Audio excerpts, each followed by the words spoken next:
Welcome to a special edition of the Glenn Beck program. The story of America is really one of self-reliance and optimism and profound faith, not only in the context of religious freedom, but also in the unprecedented faith in the ability of human beings to control their own destiny. And while the spirit of personal responsibility was extraordinarily strong with our founders, great patriots like Thomas Paine, he argued for the redistribution of wealth right out of the bat. Alexander Hamilton, he wanted a central bank. Well, they wound up losing those battles, but there were plenty who kept on fighting. The Constitution kept those dogs at bay for a better part of 200 years. But eventually, those seeking a different path than the ones the founders settled on realized the only way to really defeat the Constitution was for the people to stop reading it. Progressives realized victory required changing history. To defeat them, we have to correct that. Progressives know how powerful history is. When these truths get told and the lies get corrected, the game is going to be on. It's pulling the mask off the monster. Next week, we'll dive deeper into the progressive script, but today we dismantle the first act. We've always been told that genocidal dictators of the world, they're just manifestations of the hateful right. That the left-wing icons like Che and Mao and Stalin need to be understood in context. Tonight, we set the record straight.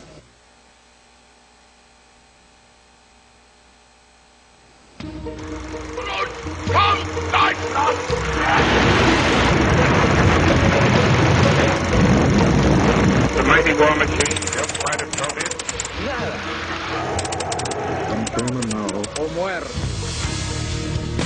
We live in a time that seems to move faster than time.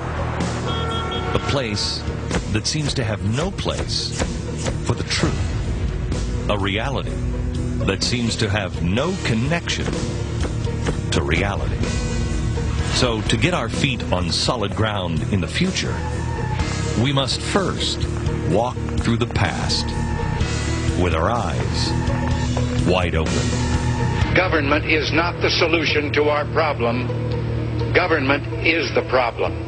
That's modern conservatism in a nutshell. Yet, we're always told that Nazi Germany, who controlled every aspect of its citizens' lives, was somehow right-wing. Is that true? Or is it an attempt to distract from other much more inconvenient similarities? They say, Hitler was a right-winger because of X, Y, and Z. I say, well, what was Stalin's position on X, Y, and Z? The common assumption is that the Nazis were a right-wing phenomenon. They were a right-wing party, that Hitler was a man of the right and all the rest. And there are a lot of problems with this. His social agenda was for expanding universal access to health care. It was for expanding access to education. It was for cradle-to-grave welfare state. It was for attacking big business and high finance. People say, well, Hitler abolished labor unions. He was right-wing then. Well, how did labor unions do under Stalin? How are labor unions doing under Fidel Castro? Almost anything you can find on a checklist that allegedly proves Hitler was a right-winger, you can apply to almost any one of the major communist dictators of the 20th century, and the similarities are almost identical.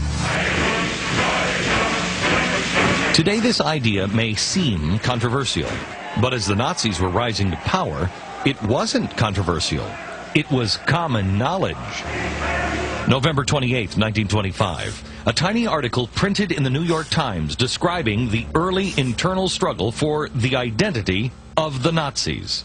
A riot broke out after a Nazi speaker claimed that Lenin was the greatest man second only to Hitler, and the difference between communism and the Hitler faith was very slight. It wasn't just some nobody in the Nazi party who believed this. It was this man, Hitler's closest ally to the very end, and his hand-picked successor as Chancellor, Joseph Goebbels. Because it was so controversial, Goebbels, a master of propaganda, stopped talking about it in public. But his private writings revealed his change in approach wasn't a change of heart. The Nazi Germany attacked the Soviet Union in 1941.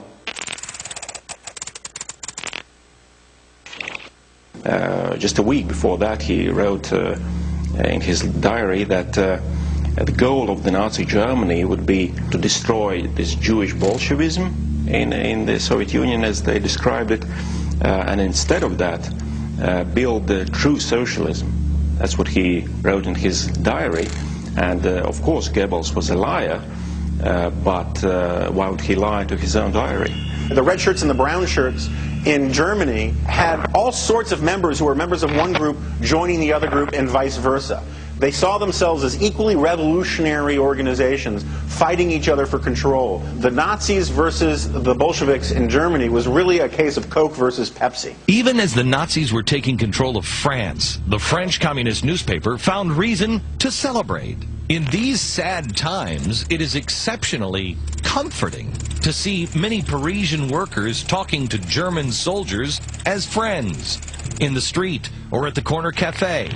Well done, comrades, and keep it up, even if it displeases some of the middle classes, as stupid as they are mischievous.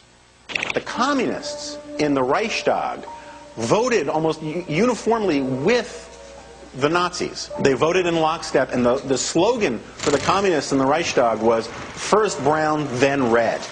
The general understanding among the communists, among socialists back then, was that Nazism was a stepping stone towards the ultimate victory of socialism and communism. While Hitler certainly opposed communism outwardly, he did so mainly because he disagreed with its internationalism. He was a proud German, a German nationalist, a German jingoist, not a patriot, but a nationalist, and he rejected that element of Marxism. But he embraced socialism entirely. He embraced the idea of racial solidarity, of socialism for one race. Even in Mein Kampf, he acknowledged that the movements were so close that if not for the focus on race, his National Socialist movement would really do nothing more than compete with Marxism on its own ground. But Nazi Germany had no corner on the market of racism and anti-Semitism. We can find many Nazi-like passages in the writings of Marx and Engels where they pour scorn on the Czechs and Hungarians and Poles. Marx didn't like Spanish, for example. He said that Spanish are degenerate and that Mexican are degenerated Spanish. Marx, we need to remember, was Jewish. He was a self-hating Jew. He rejected Judaism and all of the rest, but he was Jewish. And Hitler hated Jews. I mean, this is not a newsflash. Hitler was a passionate anti-Semite, and he saw Marxism as corrupted with a deep-seated Jewish nature. The irony here is that so did Marx. Marx was a real anti-Semite. He wrote about the Jewish problem a generation before the Nazis started talking about the Jewish problem. He said how we had to purge the Jewish spirit from Western civilization, from global civilization. He had horrible racist things to say about Jews and of blacks. And Hitler very much inherited that Marxist analysis when it came to things like Jews and other races.